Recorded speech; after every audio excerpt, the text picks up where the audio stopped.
ശ്രദ്ധിക്കുക, ഒറ്റയ്ക്കുള്ള ഡ്രൈവിംഗ് പഠനം സുരക്ഷിതമല്ല. ഡ്രൈവിംഗ് സ്കൂളിന്റെ സഹായത്തോടെ ലേണേഴ്സ് ലൈസൻസ് എടുത്തതിന് ശേഷം ഡ്രൈവിംഗ് പഠനം ആരംഭിക്കും. ഇങ്ങനെ നമ്മൾ ആക്സിലറേഷൻ കൊടുത്തു പോകുന്ന സമയത്ത് മുന്നിലൊരു വാഹനം ഉണ്ടെന്ന് നിങ്ങൾ സങ്കല്പിക്കുക. ഒരു നിശ്ചിത സ്പേസ് ഒക്കെ ഇട്ടാണ് നമ്മൾ മുന്നിലുള്ള വാഹനവുമായിട്ട് പോകുന്നതെങ്കിൽ പോലും മുന്നിലുള്ള ഒരു വാഹനം സഡൻ ആയിട്ട് ബ്രേക്ക് ചെയ്യുന്ന ഒരു സിറ്റുവേഷൻ വന്നു കഴിഞ്ഞാൽ എന്താണ് ബ്രേക്കിംഗ് ഡിസ്റ്റൻസ്? നിങ്ങളിൽ പല ആൾക്കാർക്കും ഒരു പക്ഷെങ്കിൽ അറിയായിരിക്കും, അറിയത്തില്ലാത്തവരും മനസ്സിലാക്കുക. ഹായ് ഫ്രണ്ട്സ്, നമസ്കാരം. ഞാൻ ഗുഡ്സൺ കട്ടപ്പന. നമ്മുടെ ചാനലിലേക്ക് എല്ലാവർക്കും വീണ്ടും സ്വാഗതം.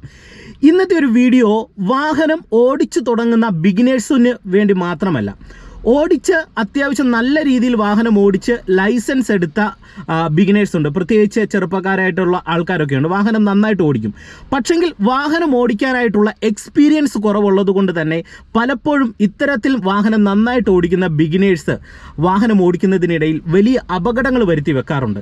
അത്തരത്തിലുള്ള ആക്സിഡൻറ്റുകളാണ് ഈ കഴിഞ്ഞ ദിവസങ്ങളിലൊക്കെ നമ്മൾ കേട്ടത്. അതുകൊണ്ട് ഇന്നത്തെ ഒരു വീഡിയോയിൽ നിങ്ങളുമായിട്ട് ഞാൻ പങ്കുവെക്കുന്ന ഡ്രൈവിംഗ് ട്യൂട്ടോറിയൽ എന്ന് പറയുന്നത് തേർഡ് ഗിയറിലും ഫോർത്ത് ഗിയറിലും വാഹനം ഡ്രൈവ് ചെയ്യുന്ന സമയത്ത് ഇങ്ങനെ ബ്രേക്ക് ഉപയോഗിക്കരുത്. ഈ വീഡിയോ ചെയ്യുന്നതിൻ്റെ ഏറ്റവും പ്രധാനപ്പെട്ട ഒരു ഉദ്ദേശം എന്ന് പറയുന്നത്, ഒരിക്കൽ യാത്ര ചെയ്യുന്നതിനിടയിൽ എനിക്ക് ബ്രേക്ക് ചെയ്തപ്പോൾ ഉണ്ടായ ഒരു അനുഭവമാണ്.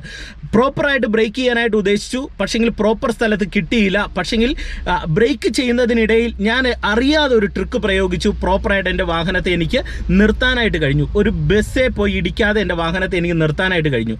വാഹനം നിർത്തി കഴിഞ്ഞപ്പോഴാണ് ഞാൻ തന്നെ പിന്നീട് ചിന്തിച്ചപ്പോൾ തിരിച്ചറിഞ്ഞത്, എൻ്റെ എക്സ്പീരിയൻസ് കൊണ്ട് ഞാൻ പ്രയോഗിച്ച ഡ്രൈവിങ്ങിലെ ഒരു ട്രിക്ക്, അറിയാതെ പ്രയോഗിച്ച ഒരു ഡ്രൈവിങ്ങിലെ ട്രിക്ക് എൻ്റെ വാഹനത്തെ എനിക്ക് അവിടെ നിർത്താനായിട്ട് കഴിഞ്ഞു. അപ്പോൾ ആ ഒരു ട്രിക്കാണ് ഇന്നത്തെ ഒരു വീഡിയോയിൽ നിങ്ങളുമായിട്ട് പങ്കുവെക്കുന്നത്. തീർച്ചയായിട്ടും ഇന്നത്തെ ഒരു വീഡിയോ നിങ്ങൾക്ക് ഉപകാരപ്പെട്ടെങ്കിൽ ഈ വീഡിയോ മറ്റുള്ളവർക്കായിട്ടൊന്ന് ഷെയർ ചെയ്യുക. ചാനൽ സബ്സ്ക്രൈബ് ചെയ്തിട്ടില്ലെങ്കിൽ ഒന്ന് സബ്സ്ക്രൈബ് ചെയ്തിട്ടേക്കുക. ഇവിടെ നിങ്ങൾക്ക് ഈ ഒരു കാര്യം മനസ്സിലാക്കാനായിട്ട് നിങ്ങൾ ആദ്യം അറിഞ്ഞിരിക്കേണ്ട ഒരു കാര്യം പറയാം.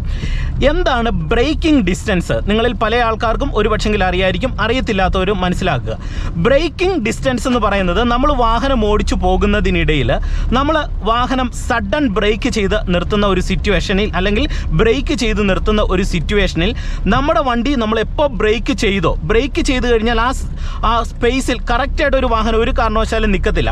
കുറച്ച് വാഹനം മുന്നോട്ട് നീങ്ങിയതിന് ശേഷം മാത്രമേ ഒരു വാഹനം പ്രോപ്പറായിട്ട് നിൽക്കത്തുള്ളൂ. അപ്പം നമ്മൾ ബ്രേക്ക് ചവിട്ടുന്നത് മുതൽ ചവിട്ടിയതിന് ശേഷം എവിടെ വാഹനം വന്ന് നിൽക്കുന്നോ ആ ഒരു ഡിസ്റ്റൻസിനെയാണ് ബ്രേക്കിംഗ് ഡിസ്റ്റൻസ് എന്ന് പറയുന്നത്. ഞാനൊരു ഉദാഹരണം നിങ്ങളെ കാണിച്ചു തരാം. ഇപ്പോൾ മുന്നിലൊരു വാഹനം പോകുന്നുണ്ട്, ഞാനൊരു ഡിസ്റ്റൻസ് കീപ്പ് ചെയ്താണ് പോയിക്കൊണ്ടിരിക്കുന്നത്. എന്നാൽ മുന്നിൽ പോകുന്ന ഒരു വാഹനം പെട്ടെന്ന് അങ്ങ് ചവിട്ടി. അപ്പം ഞാൻ എന്ത് ചെയ്തു? ക്ലച്ചും ബ്രേക്കും എടുത്ത് ഒറ്റ ചവിട്ടി. ദേ നിങ്ങൾ നോക്കിയേ, ചവിട്ടിയെടുത്ത് വണ്ടി നിന്നില്ല. ഇത് കണ്ടോ, ഒരു നിശ്ചിത ഡിസ്റ്റൻസ് ഇട്ടിട്ടും വാഹനം ഇത് ഇങ്ങോട്ട് വന്നു. ഇതാണ് ബ്രേക്കിംഗ് ഡിസ്റ്റൻസ് എന്ന് പറയുന്നത്. അപ്പം നമുക്ക് മുന്നിലൊരു വാഹനം അടുത്തുണ്ടെങ്കിൽ എന്ത് ചെയ്യും? നമ്മൾ കൃത്യമായിട്ടും പോയി ഇടിക്കും. ഒരുപാട് പേര് പറയാറുണ്ട്, ഞാൻ വാഹനം ചവിട്ടിയാൽ അവിടെ നിൽക്കും എന്ന് പറയാറുണ്ട്. എന്നാൽ മനസ്സിലാക്കേണ്ട ഒരു കാര്യം, നമ്മൾ ഇവിടെ ബ്രേക്ക് ചവിട്ടിയാൽ ഇവിടെ നിൽക്കത്തില്ല വണ്ടി. ഇവിടുന്ന് ഒരു ഇത്തിരിയെങ്കിലും കുറച്ച് മുന്നോട്ട് മാറിയേ വാഹനം നിൽക്കത്തുള്ളൂ. ഇനി നമ്മുടെ മെയിൻ പോയിന്റിലേക്ക് വരാം. ഒരു കാരണവശാലും തേർഡിലോ ഫോർത്തിലോ ഫിഫ്ത്തിലോ പോകുന്ന സമയത്ത് ഇങ്ങനെ ബ്രേക്ക് ചെയ്യരുത്. അതായത് ഒരുപാട് ബിഗിനേഴ്സിന് ഈ ഒരു കാര്യം കൃത്യമായിട്ടും അറിയത്തില്ല, അപകടമുണ്ടാകാൻ സാധ്യതയുണ്ട്. ഇപ്പം നിങ്ങൾ നോക്കുക, ഞാനൊരു ഫോർത്ത് ഗിയറിലാണ് വാഹനവുമായിട്ട് പോകുന്നത്. ഇങ്ങനെ പോകുന്ന സമയത്ത് നിങ്ങൾ ഉപയോഗിക്കുന്നത് നോർമലായിട്ടുള്ള ഒരു വാഹനമാണ്. അതായത് ABS EBD ഒന്നും ഇല്ലാത്ത നോർമലായിട്ടുള്ള ഒരു വണ്ടിയാണ് നിങ്ങൾ ഡ്രൈവ് ചെയ്യുന്നതെങ്കിൽ, ഇങ്ങനെ നമ്മൾ ആക്സിലറേഷൻ കൊടുത്തു പോകുന്ന സമയത്ത് മുന്നിലൊരു വാഹനം ഉണ്ടെന്ന് നിങ്ങൾ സങ്കല്പിക്കുക.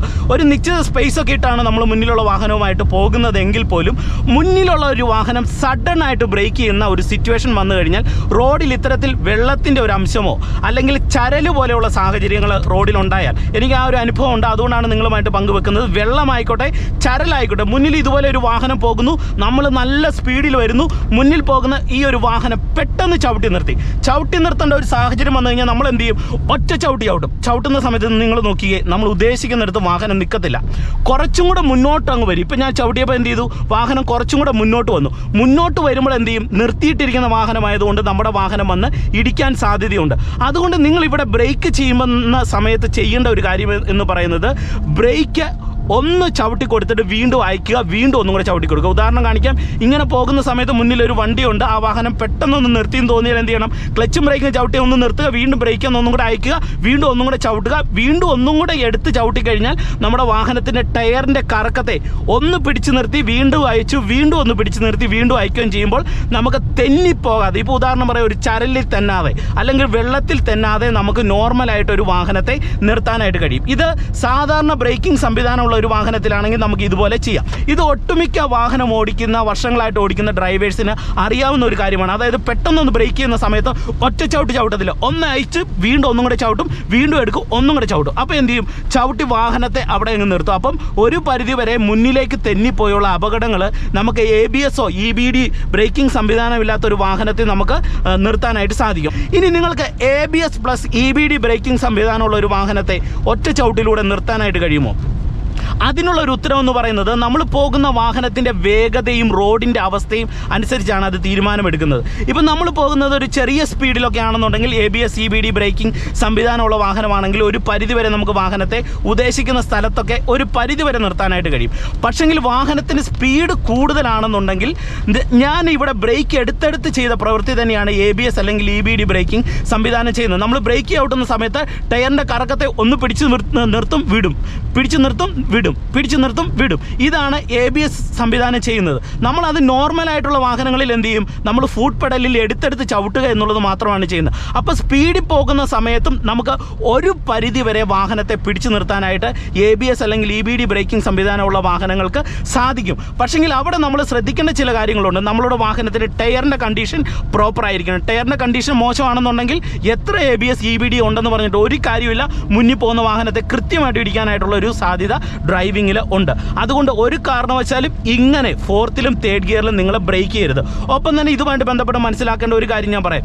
ഇങ്ങനെ ഒരു സാഹചര്യത്തിൽ നമ്മുടെ വണ്ടി നിർത്തേണ്ട ഒരു സിറ്റുവേഷൻ വന്നു കഴിഞ്ഞാൽ ഒന്ന് ഗിയർ ഡൗൺ ചെയ്തും കൂടെ നിർത്താനായിട്ട് നിങ്ങൾക്ക് കഴിഞ്ഞാൽ നിങ്ങളുടെ വാഹനം സേഫായിട്ട് നിർത്താൻ കഴിയും. അതിനാണ് എൻജിൻ ബ്രേക്കിംഗ് എന്ന് പറയുന്നത്. സഡൻ ബ്രേക്ക് ചെയ്യുന്ന എല്ലാ സിറ്റുവേഷനിലും നമുക്ക് എൻജിൻ ബ്രേക്കിംഗ് കറക്റ്റായിട്ട് ചെയ്യാനായിട്ട് ഒരു പരിധിവരെ കഴിയില്ല. എങ്കിൽ പോലും നമ്മൾ ചെയ്യും. ഇപ്പോൾ മുന്നിൽ ഒരു വാഹനം ഇങ്ങനെ പോകുന്നു, എൻ്റെ വാഹനം ഞാൻ പെട്ടെന്ന് മുന്നിൽ പോകുന്ന വാഹനം ചവിട്ടി നിർത്തി തോന്നിയാൽ എന്ത് ചെയ്യണം, ക്ലച്ചും ബ്രേക്കും ചവിട്ടി ഒറ്റ ചവിട്ടുന്നു, ഒറ്റ ഗിയർ ഡൗൺ ചെയ്യുന്നു. അതായത് 4th-ൽ നിന്ന് 3rd-ലേക്ക് ഇട്ടിട്ട് വീണ്ടും ഒന്നും കൂടെ വണ്ടി മൂവ് ആകുന്ന സമയത്ത് വീണ്ടും ഒന്നും കൂടെ ക്ലച്ചും ബ്രേക്കും ചവിട്ടും. അപ്പോൾ ആ ഗിയറിൻ്റെ പിടുത്തവും ഒപ്പം തന്നെ ക്ലച്ചും ബ്രേക്കിലേക്ക് വരുമ്പോൾ നമ്മളൊന്ന് ടയറിനെ പിടിച്ചു നിർത്തി വിട്ട് നമുക്ക് വാഹനത്തെ നിർത്താനായിട്ട് സാധിക്കും. ഈ കഴിഞ്ഞ ദിവസങ്ങളിലൊക്കെ ഒരുപാട് ആക്സിഡൻറ്റ് ഉണ്ടാകുന്നുണ്ട്. അതിൻ്റെ ഏറ്റവും പ്രധാനപ്പെട്ട കാരണമെന്ന് പറയുന്നത് മഴയാണ്. കാരണം റോഡിലുള്ള ഈ വെള്ളത്തിൻ്റെ ഒരു ലെയർ മുഖാന്തരം മഴക്കാലങ്ങളിൽ ഉണ്ടാകുന്ന ആക്സിഡൻറ്റ്, അതിനെയാണ് അക്വാപ്ലേനിങ് അല്ലെങ്കിൽ ഹൈഡ്രോപ്ലേനിങ് എന്ന് പറയുന്നത്. അതായത് നമ്മൾ വാഹനം ഡ്രൈവ് ചെയ്ത് പോകുന്ന സമയത്ത് ഇപ്പോൾ ഇവിടെ നോക്കാം, മഴ പെയ്യുന്നുണ്ട്, റോഡിലെ വെള്ളത്തിൻ്റെ ഒരു ലെയർ ഇപ്പോൾ ഓൾറെഡി നമുക്ക് കാണാനായിട്ട് സാധിക്കും. അപ്പം നമ്മൾ വാഹനവുമായിട്ട് ഒരു പരിധിക്കപ്പുറം സ്പീഡിലേക്ക് പോകുന്ന സമയത്ത് നമുക്കിപ്പോൾ ശരിക്കും പറഞ്ഞാൽ ഞാൻ പോയിക്കൊണ്ടിരിക്കുന്നത് ഒരു 20-25 കിലോമീറ്റർ വേഗതയിലാണ് എൻ്റെ വാഹനവുമായിട്ട് പോയിക്കൊണ്ട്, അല്ലെങ്കിൽ ഒരു 30 കിലോമീറ്റർ വേഗതയിലാണ് ഞാൻ വാഹനവുമായിട്ട് പോയിക്കൊണ്ടിരിക്കുന്നത്. ഈ ഒരു സമയത്ത് എനിക്ക് ശരിക്കും പറഞ്ഞാൽ റോഡുമായിട്ട് എൻ്റെ ടയറിന് പ്രോപ്പറായിട്ടുള്ള ഒരു കണക്ഷൻ ഉണ്ട്. എന്നാൽ വാഹനത്തിൻ്റെ വേഗത കൂടുന്നതിനനുസരിച്ച് റോഡുമായിട്ടുള്ള കണക്ഷൻ കട്ട് ഓഫ് ആകും. അത് എങ്ങനെയെന്ന് ചോദിച്ചു കഴിഞ്ഞാൽ വെള്ളത്തിൻ്റെ ഒരു ലെയർ നമുക്ക് എപ്പോഴും ഈ റോഡിൻ്റെ മുകൾ ഭാഗത്തുള്ളത് കൊണ്ട് തന്നെ സ്പീഡ് കൂടുമ്പോൾ എന്ത് ചെയ്യും, ആ ഒരു ലെയർ പാളി നമ്മളുടെ ടയർ സ്പീഡ് കൂടുന്നതിനനുസരിച്ച് ടയർ ആ ഒരു മുകൾ ഭാഗത്തേക്ക് പൊങ്ങി വരുന്ന ഒരു സാഹചര്യം വരും. അപ്പം റോഡ് ഒന്ന്, അതിന് മേളിൽ വരുന്ന വെള്ളത്തിൻ്റെ ഒരു ലെയർ ഉണ്ടാകും, അതിൻ്റെ മുകളിലായിരിക്കും നമ്മുടെ വാഹനം പോകുന്നത്.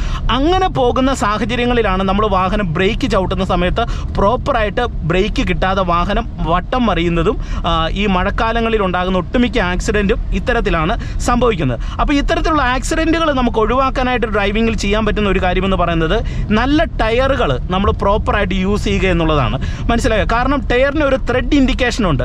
ആ ത്രെഡ് ഇൻഡിക്കേഷനുള്ള ടയറുകളാണെന്നുണ്ടെങ്കിൽ പ്രോപ്പറായിട്ട് ഡ്രൈവ് ചെയ്ത് പോകുന്ന സമയത്ത് ഇതുപോലെ വെള്ളത്തിൻ്റെ പാളികളൊക്കെ നമുക്ക് ഈ പറഞ്ഞ പോലെ റോഡിലുണ്ടെങ്കിൽ പ്രോപ്പറായിട്ട് ടയറിൻ്റെ ഇടയിലുണ്ടാകുന്ന ആ ചാല് വഴി വെള്ളങ്ങളിലെ വെളിയിലേക്ക് തള്ളി കളയും. മനസ്സിലായോ? എന്നാൽ നമ്മളൊരു ടയറിൻ്റെ കണ്ടീഷൻ തീർന്ന ഒരു ടയറാണ് നമ്മൾ ഉപയോഗിക്കുന്നതെങ്കിൽ എന്താണ്, ഒരു മുട്ട ടയർ പോലത്തെ അവസ്ഥയാണ് നമ്മൾ ഉപയോഗിക്കുന്നതെങ്കിൽ പ്രോപ്പറായിട്ട് എന്ത് ചെയ്യും, ബ്രേക്ക് ചെയ്താൽ നമുക്ക് ലഭിക്കത്തില്ല. അപ്പോൾ ടയർ പ്രോപ്പറായിട്ട് നമ്മൾ ഡ്രൈവിങ്ങിൽ യൂസ് ചെയ്യാനായിട്ട് നമ്മൾ ശ്രമിക്കണം. ഓക്കെ, അതുകൊണ്ട് നിങ്ങൾ മഴക്കാല ഡ്രൈവിങ്ങിൽ ഈ കാര്യങ്ങളൊന്ന് ശ്രദ്ധിക്കുക. ഇപ്പം ഞാൻ മഴയത്ത് ഡ്രൈവ് ചെയ്യുന്ന സമയത്ത് എനിക്ക് ഈ കാര്യങ്ങൾ കൃത്യമായിട്ടുള്ള ഒരു ബോധ്യമുണ്ട്. അതുകൊണ്ട് തന്നെ ഞാൻ പ്രോപ്പറായിട്ട് അതിന് അപ്പുറമുള്ള ഒരു സ്പീഡിൽ ഒരു കാരണവശാലും നമ്മൾ ഡ്രൈവ് ചെയ്യത്തില്ല. കാരണം നമുക്കിതിനെക്കുറിച്ചൊരു ധാരണ ഉള്ളത് കൊണ്ടാണ്. അതുകൊണ്ട് നിങ്ങൾ വാഹനം ഓടിക്കുന്നവരെല്ലാവരും മഴക്കാല ഡ്രൈവിങ്ങിൽ, പ്രത്യേകിച്ച് ചരലുള്ള സ്ഥലങ്ങളിലൂടെയൊക്കെ ഡ്രൈവ് ചെയ്യുന്ന സമയത്ത് അപകടം ഒഴിവാക്കാനായിട്ട് ഈ കാര്യങ്ങൾ ഡ്രൈവിങ്ങിൽ നിർബന്ധമായിട്ടും ഒന്ന് ശ്രദ്ധിക്കുക. അപ്പോൾ ഇന്നത്തെ ഒരു ചെറിയൊരു അറിവ് നിങ്ങൾക്ക് പ്രയോജനം ചെയ്തെന്ന് വിശ്വസിക്കുന്നു. വീഡിയോ നിങ്ങൾക്ക് ഇഷ്ടമായെങ്കിൽ കമൻറ്റ് ബോക്സിൽ എഴുതിയിടുക.